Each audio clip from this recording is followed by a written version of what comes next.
Vamos começar, né, a conversar.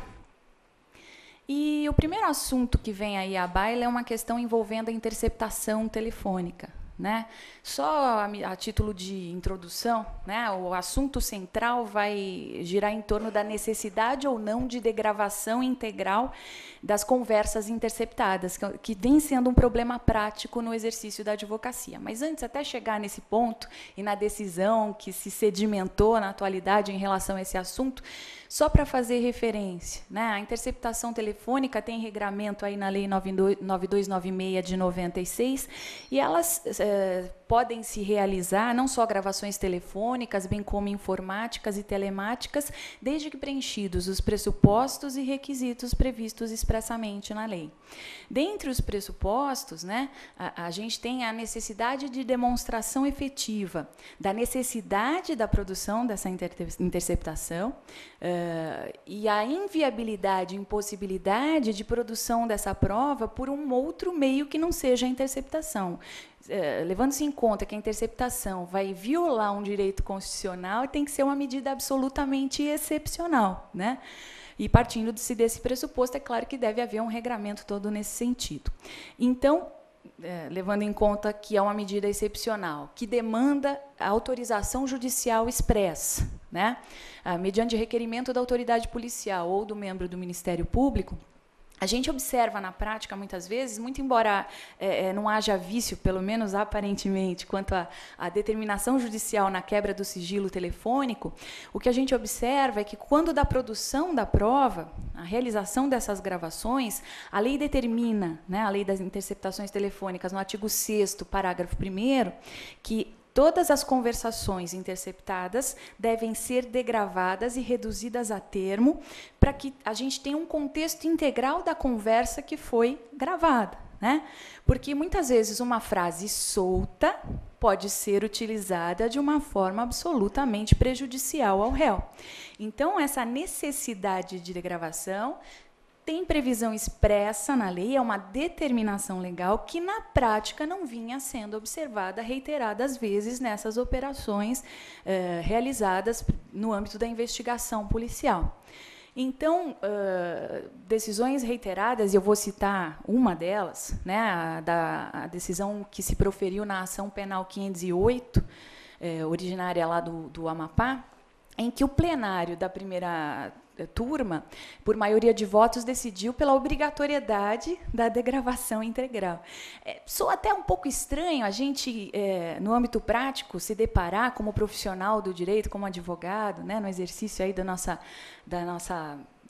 nosso munus público, entraves que implicam, muitas vezes, na verdade, em garantias constitucionais, porque se a gente não pode interpretar o direito processual penal ou o direito penal em dissonância com o próprio texto constitucional. O exercício da ampla defesa, o princípio da ampla defesa, é um direito constitucionalmente garantido. Mais que isso, é uma garantia constitucional, né?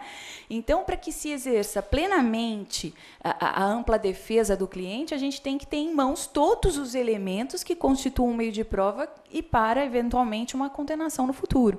Então, nesse caso específico, em que a gente tem como relator o ministro Marco Aurélio Mello, a denúncia, a petição inicial, ela teve como base, embasou-se em gravações telefônicas, cuja degravação não se deu de forma integral. Houve a condenação do réu, especificamente, com base nessas gravações, e os trechos utilizados para tipificação dos ilícitos não estavam degravados expressamente no âmbito do processo. Então, de acordo com a determinação da Lei de Interceptação Telefônica, além de haver a necessidade, a obrigatoriedade de se disponibilizar as mídias utilizadas na gravação das conversas, deve haver um relatório da autoridade policial no que concerne a diligência realizada, mas isso não supre a necessidade de haver a degravação integral da conversa, né? Então, hoje o Supremo acabou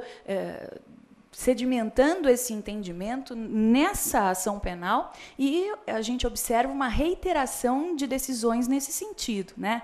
Parece até brincadeira que a gente tenha que lutar para que seja aplicado o princípio da ampla defesa, que é uma garantia constitucional, um direito fundamental.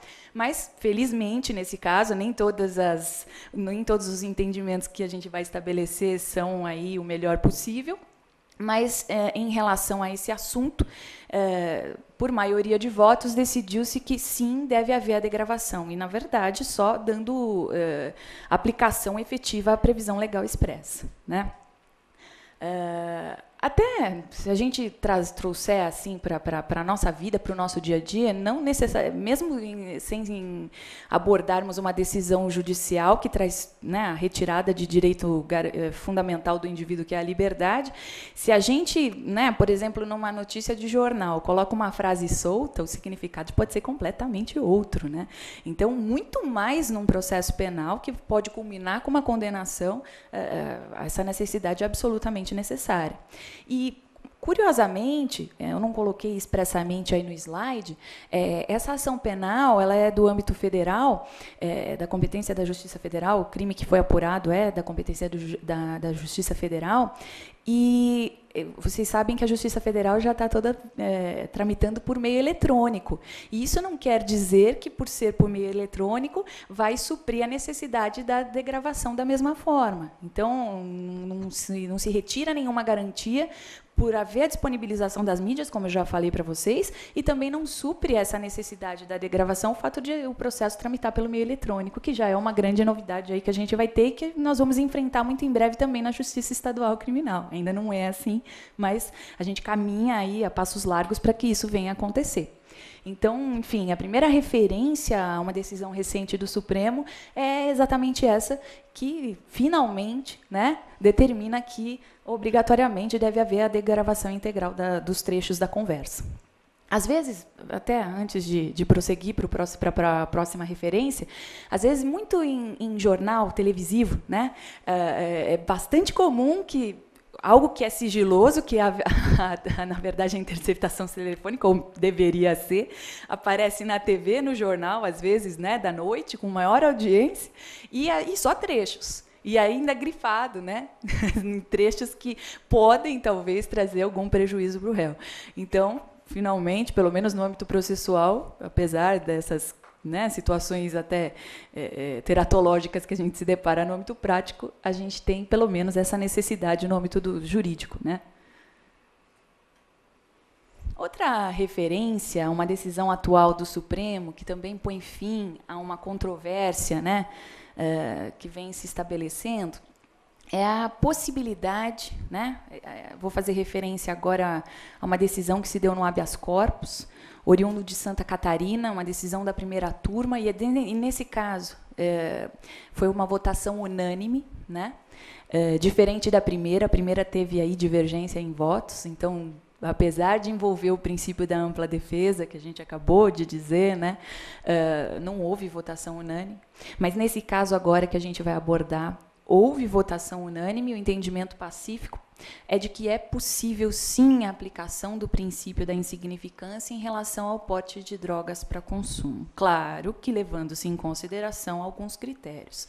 Agora há pouco, antes de entrar, o doutor Alessandro fez referência aí a uma decisão, né, do Distrito Federal, né, em que o juiz absolveu o réu por entender que a conduta teria sido de ingressar no estabelecimento prisional portando cannabis sativa, né, maconha. E o juiz absolveu o réu dizendo que a cannabis não é substância, né, que constitua entorpecente, não é, e, portanto, não é crime. E, por conta disso, absolveu o réu, porque, afinal de contas, ser contra a utilização ou porte dessa substância é algo absolutamente retrógrado, etc. e tal. Foi mais ou menos esse o teor aí que nós conversávamos há pouco antes de eu entrar. É óbvio que, né, vamos estabelecer parâmetros de diferença. Uma coisa é admitir-se a aplicação do princípio da insignificância. Outra coisa é dizer que não houve crime porque a substância em si, hoje em dia, é aceita socialmente. Não é o caso, né? É, claro, é evidente que é uma decisão desarrazoada, essa que se proferiu lá no Distrito Federal. Não é o caso, né? Essa decisão no HC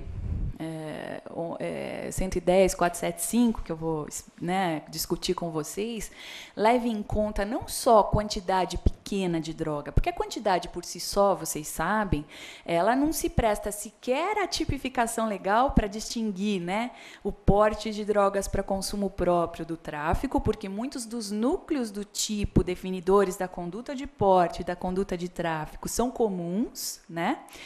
Guardar, trazer consigo, né?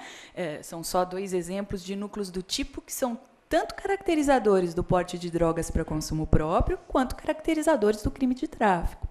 Porém, a quantidade é né, apesar de não ser o único critério e o critério decisivo para definir tipificação legal, enquadramento legal da conduta concreta na lei em abstrato, além disso, ela por si só também não é critério definidor da possibilidade de aplicação do princípio da insignificância, mas é um dos critérios que deve ser levado em consideração. Então, a título de introito, né, a gente precisa estabelecer aí, de uma forma geral, o que vem a ser o princípio da insignificância, quais os critérios que a gente pode se valer para a caracterização e aplicação efetiva desse princípio. Esse princípio não tem previsão expressa no ordenamento jurídico penal, né? Não há nenhuma previsão nesse sentido. O anteprojeto de Código Penal, né, que a gente não sabe se vai ou não vingar, pessoalmente tenho o entendimento de que talvez não vingue, né?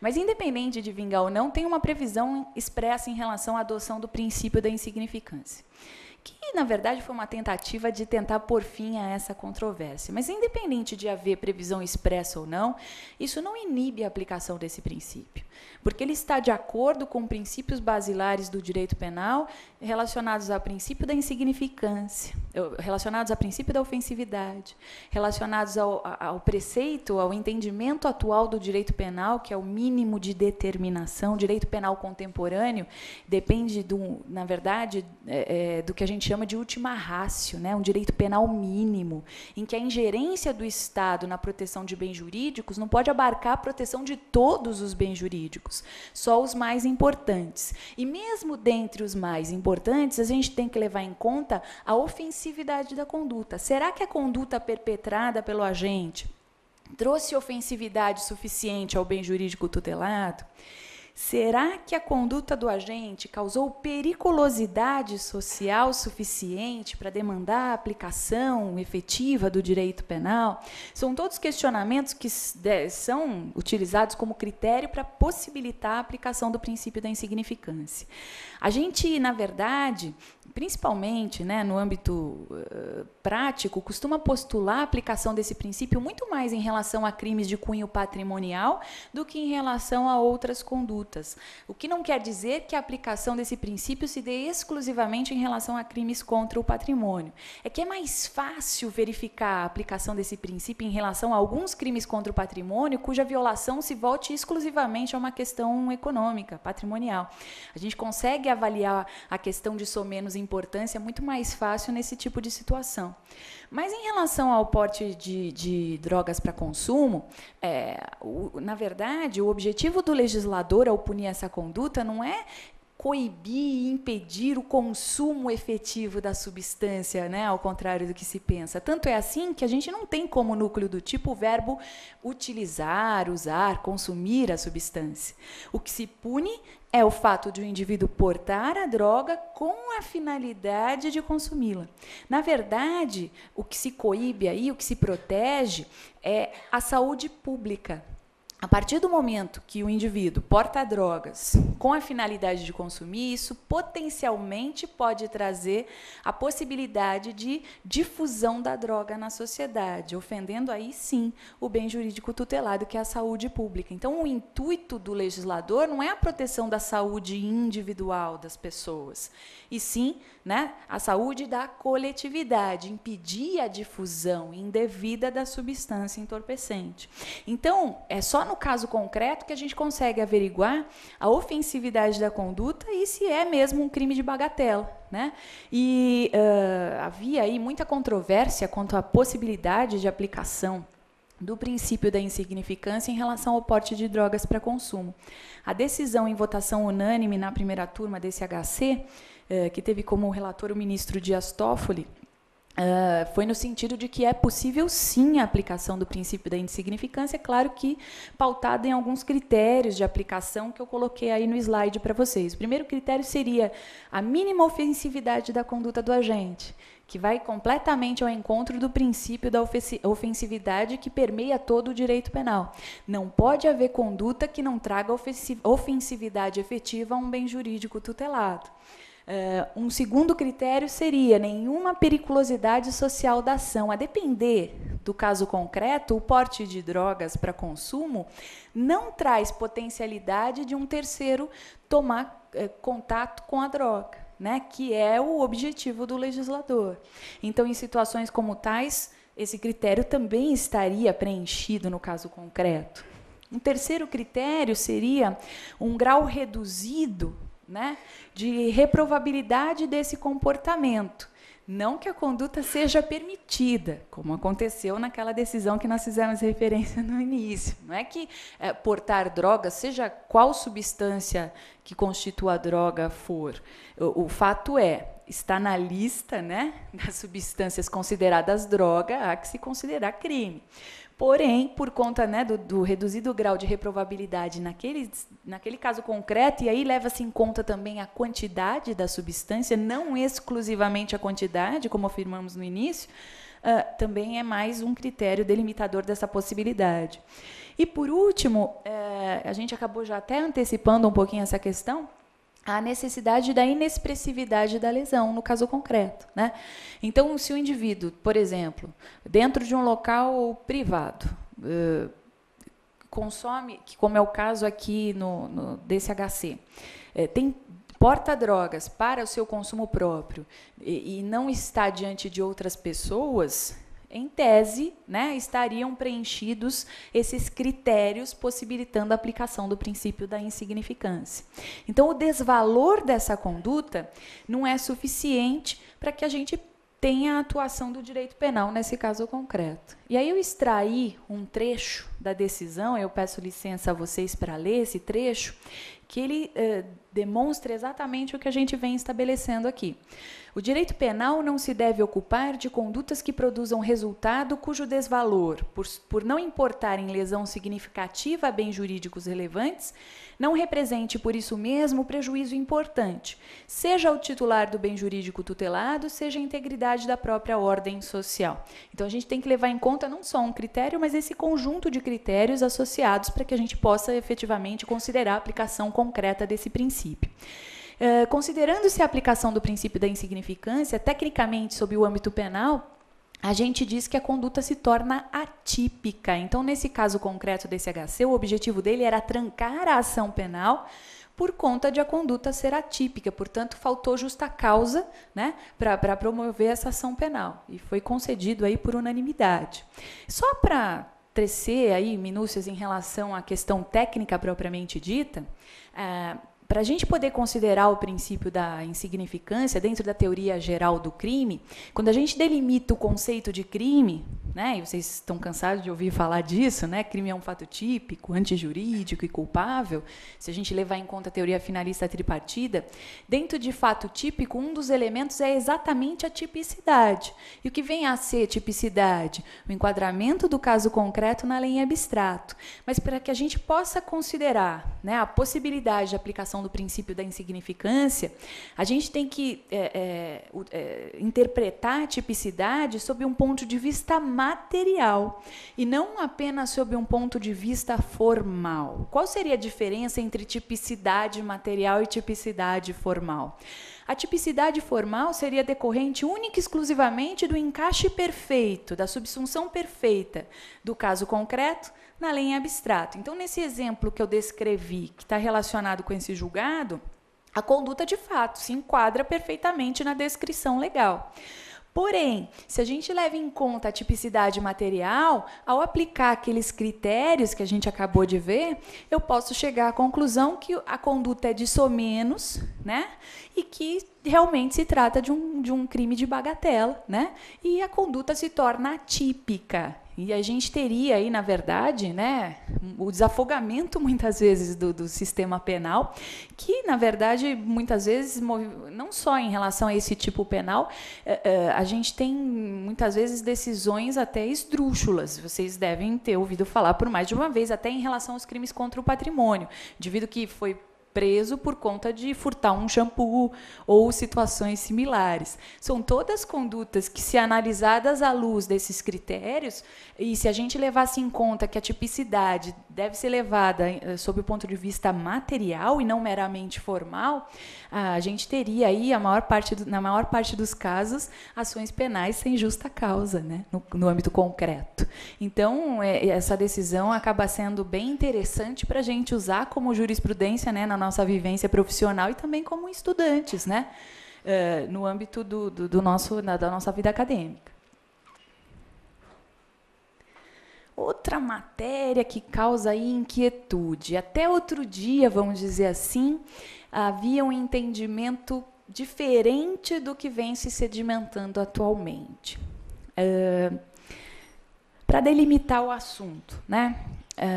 Até outro dia, a gente podia afirmar, né, que, só para estabelecer, o artigo 102, inciso 2, a linha A da Constituição Federal, estabelece que compete ao Supremo Tribunal Federal julgar o recurso ordinário constitucional de decisão denegatória de habeas corpus, decidido em única instância em tribunais superiores, ou seja, no STJ.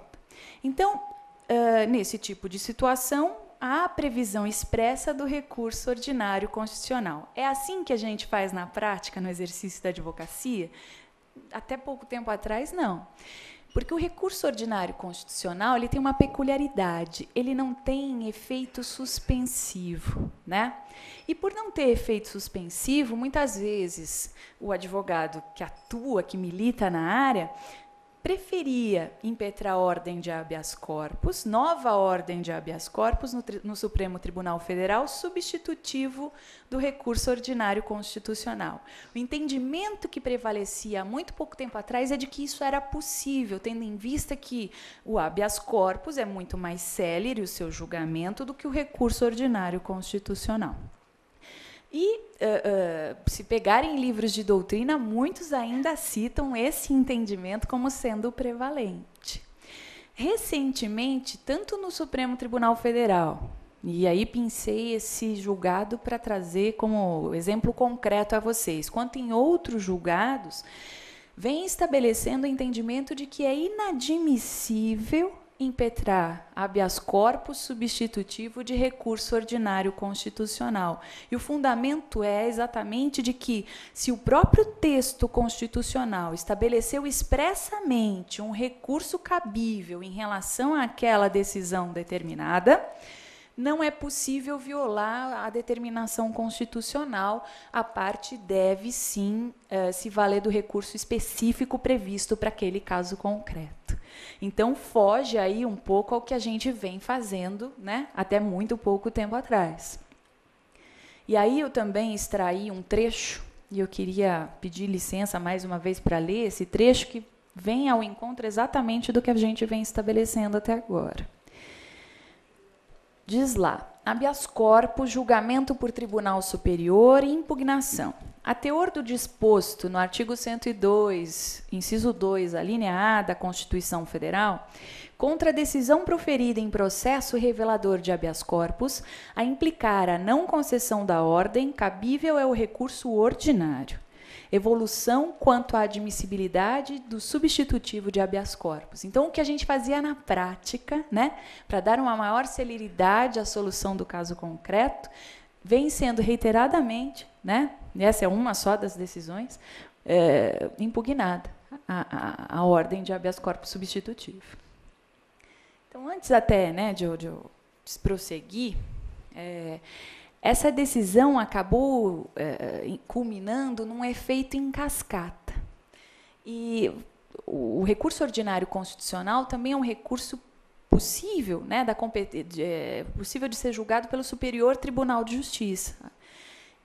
E já de imediato, passando aí para as decisões do Superior Tribunal de Justiça, eu vou citar exatamente uma decisão similar que faz referência àquele julgado anterior, levando em conta a impossibilidade de violar a regra recursal. Então, o que acabou ensejando essa virada de entendimento, né? Principalmente a quantidade de habeas corpus impetrados perante o Superior Tribunal de Justiça e o Supremo Tribunal Federal. Por conta da quantidade, eles acabaram por entender que estaria se desnaturando o sistema recursal previsto na Constituição e no Código de Processo Penal, e também por conta do volume de trabalho excessivo, né, que acabou aí se estabelecendo em relação a um passado próximo, né? Então, decidiu-se por bem limitar essa possibilidade. Então, vejam que essa decisão que eu faço referência aí da 6ª turma do Superior Tribunal de Justiça, também um julgamento de HC substitutivo impetrado em relação a uma decisão que, na verdade, demandava um recurso específico, de novo, a inadmissibilidade da ordem de habeas corpus nesse caso concreto. Só que aqui, qual é a competência, né, de julgamento do recurso ordinário constitucional em se tratando do Superior Tribunal de Justiça? Diz lá o artigo 105, inciso 2, a linha A da Constituição Federal, que compete ao Superior Tribunal de Justiça julgar em recurso ordinário constitucional a denegação de habeas corpus realizada por tribunais federais ou estaduais em única ou última instância. Tem essa diferençazinha aí ao final, né? No Supremo, só se for em única instância no STJ. No STJ, em única ou última instância. Esses detalhezinhos pegam vocês em prova, exame de OAB, etc. e tal, né? A gente tem que atentar para os detalhes. Mas, de qualquer forma, nesse caso específico, o recurso previsto expressamente para essa situação era o agravo em execução. O agravo em execução é recurso cabível de toda e qualquer decisão proferida no âmbito da execução penal. Então, no caso específico, ocorreu a não concessão de um benefício a um indivíduo que estava em execução penal e, portanto, o recurso seria, né, específico, previsto na lei de execução penal, seria o agravo em execução. Mas o advogado achou por bem impetrar a ordem de habeas corpus por conta da celeridade, como fazíamos até muito pouco tempo atrás.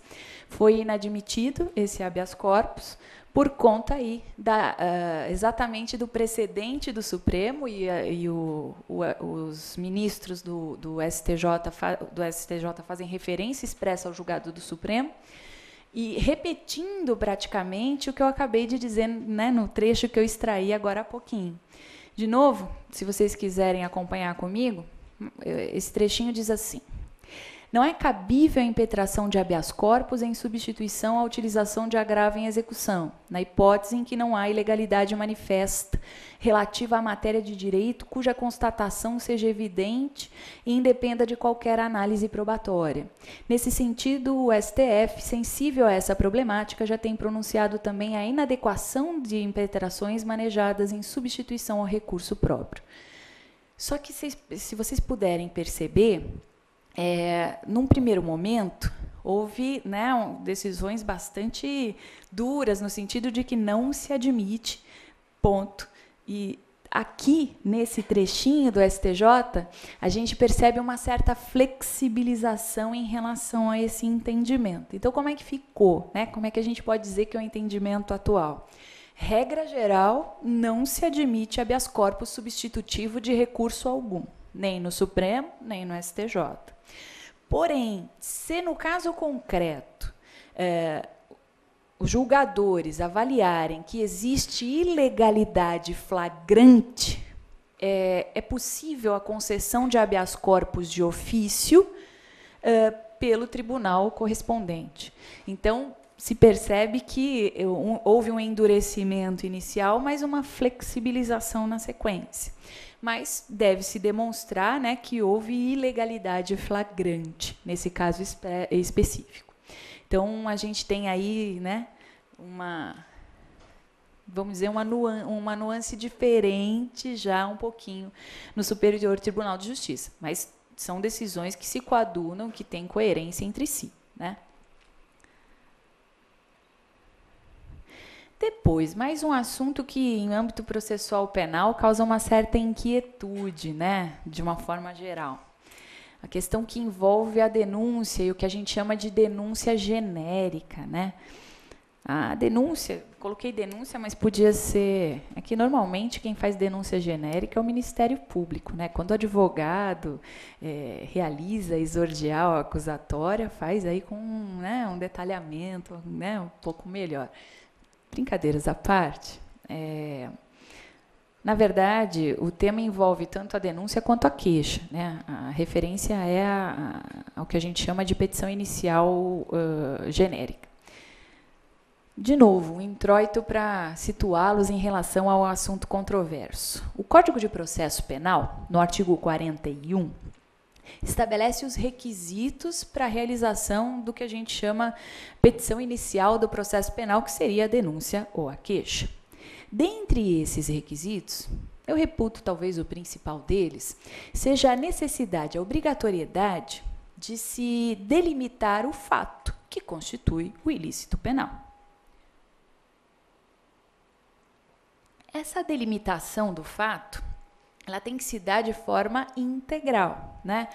Pouco importa, às vezes, a indicação do artigo de lei ou eventual erro de cunho, né, meramente de indicação numérica. Porque, no final das contas, o nosso trabalho no exercício da defesa, no exercício da advocacia, se volta a refutar, né, e a atacar os fatos descritos na exordial acusatória. Então, isso está completamente ligado ao pleno exercício da ampla defesa. Eu só consigo exercer bem a minha defesa se eu tiver a delimitação exata dos fatos, né, imputados ao réu.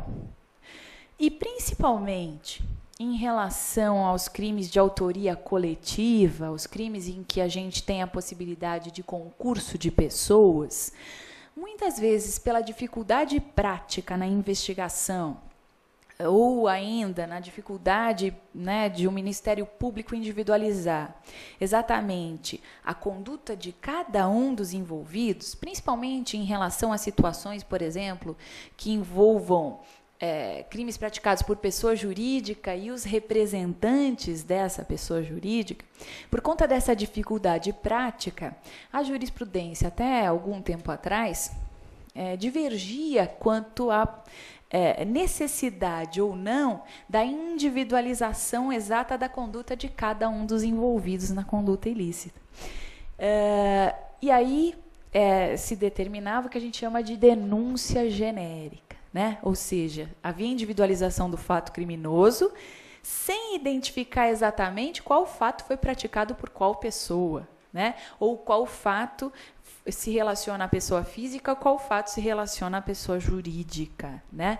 Era uma dificuldade que a gente enfrentava até algum tempo atrás.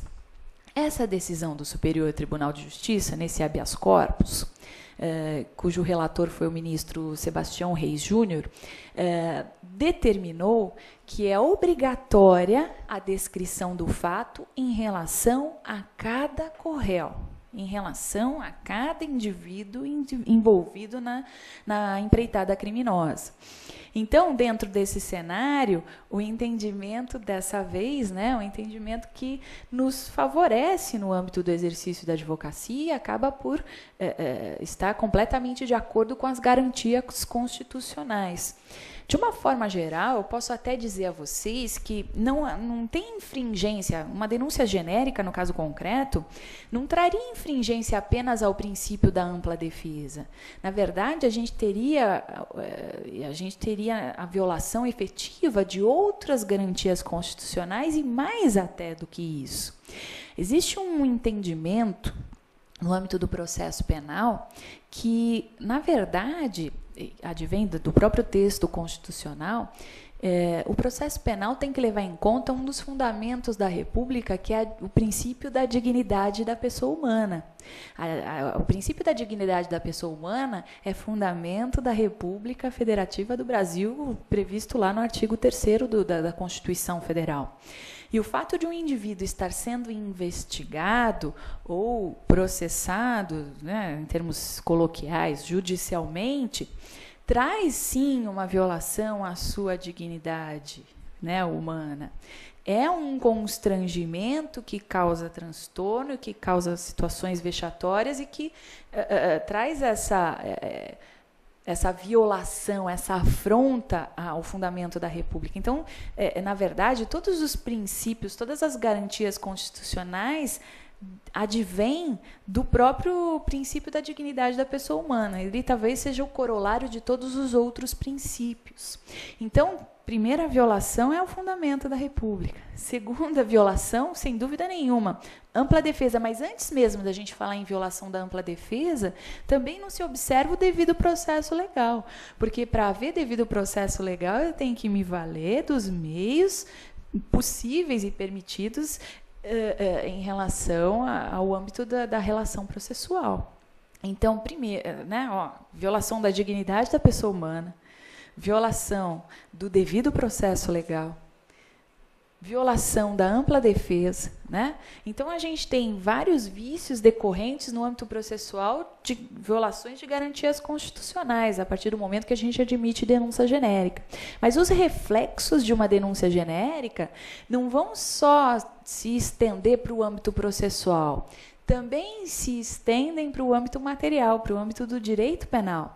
Porque, a se admitir denúncia genérica, né, de uma forma geral, a gente praticamente admite a responsabilidade objetiva no âmbito penal, que é absolutamente teratológico, isso não existe. O direito penal se pauta sempre na responsabilidade subjetiva, essa é uma regra já muito estabelecida como norte no direito penal. Então, a gente tem afronta não só ao direito material, como também ao direito processual. E, né, finalmente, a gente tem a sedimentação desse entendimento, a reiteração de decisões no STJ e algumas também no STF, no sentido de que deve ser vedada a utilização de denúncia genérica, sob pena, né, da gente, na verdade, ter o trancamento da ação penal por falta de justa causa. E por conta de a petição inicial ser inepta. De novo, eu extraí um trechinho para trazer para vocês, para que vocês tenham uma noção aí do que foi debatido no julgamento.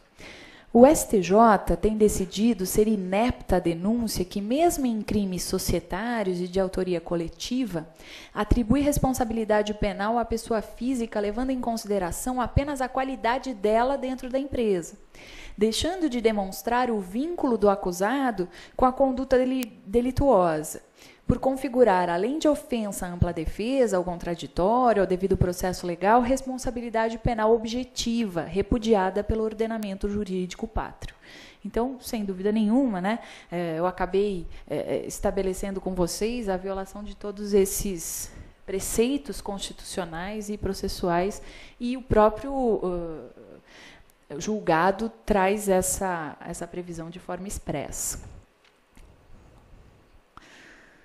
Enfim, outro assunto que eu acabei extraindo aí de decisões recentes para atualizá-los em relação ao entendimento, né, mais moderno, vamos dizer assim, né, mais recente, se dá em relação à competência para o julgamento de crimes praticados em redes sociais. Né? Tem se desenvolvido bastante a prática de crimes por meio de internet, né?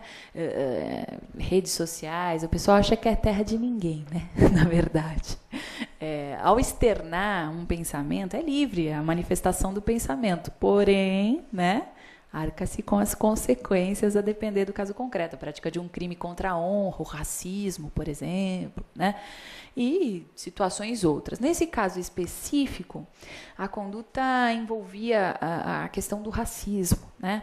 E a prática foi de uma conduta, o compartilhamento de opiniões por meio aí de uma rede social.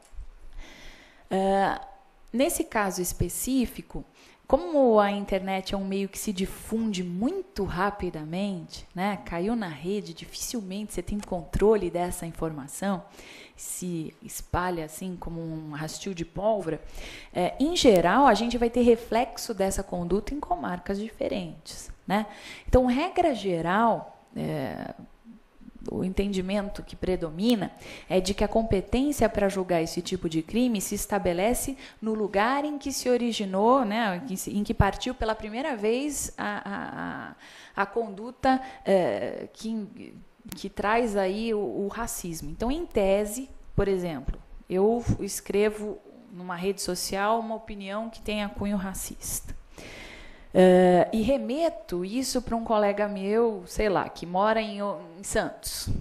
E ele replica e compartilha, né, dessa informação para um outro amigo dele que mora, sei lá, no Rio de Janeiro.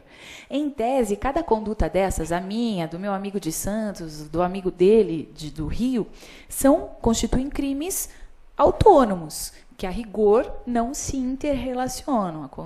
Eu vou responder pela minha conduta e quem compartilha sucessivamente. Cada um responde por crime autônomo. Porém, apesar de cada indivíduo envolvido que compartilhou, que externou esse pensamento, ou que curtiu, né, nos termos aí das redes sociais, esse posicionamento que constitui crime, enfim, essa conduta que constitui crime, muito embora haja uma independência e autonomia entre esses fatos delituosos, o fato é que eles se interrelacionam. A produção da prova de um, né, pode interferir sobremaneira na produção da prova de outro.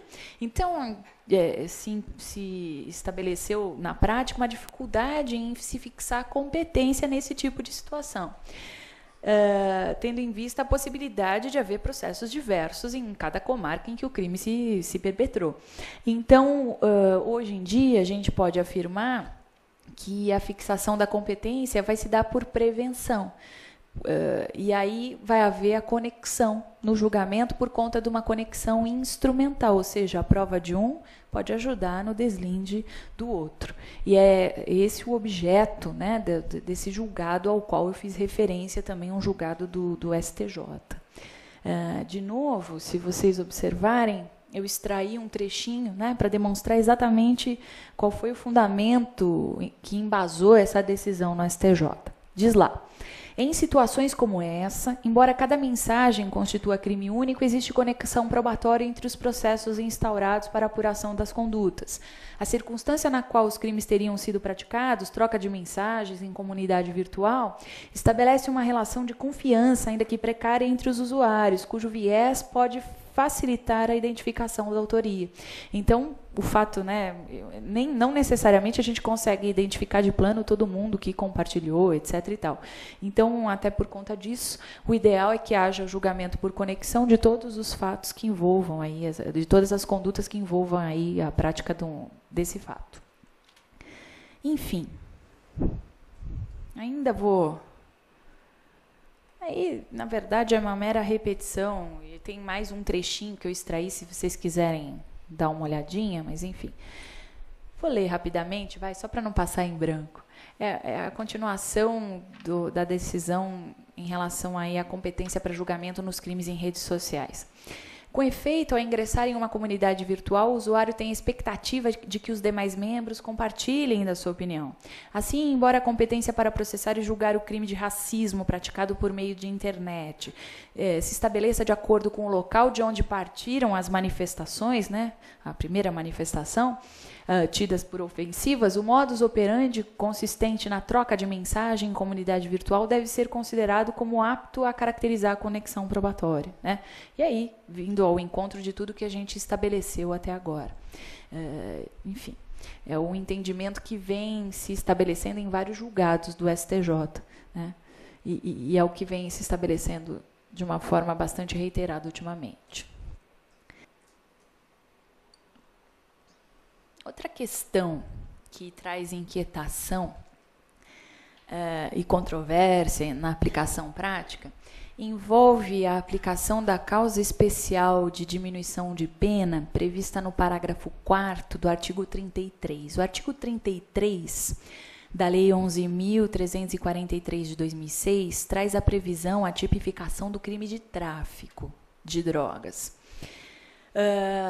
No parágrafo 4º, há a possibilidade, o legislador previu uma causa especial de diminuição de pena se o indivíduo que praticou o tráfico é primário, tem bons antecedentes, não se dedica a atividades criminosas, e aí esse requisito é um tanto quanto controverso na sua aplicação, porque é difícil de dizer exatamente o que esse requisito quer dizer. Né?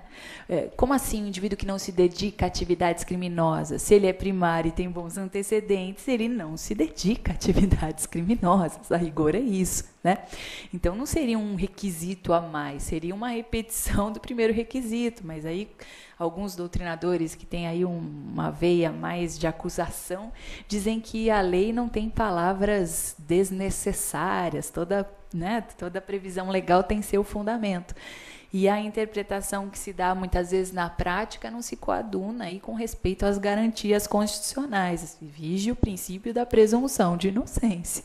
Então, se o indivíduo é primário e tem bons antecedentes, é porque ele não se dedica a atividades criminosas, afinal de contas. Né? Mas, enfim.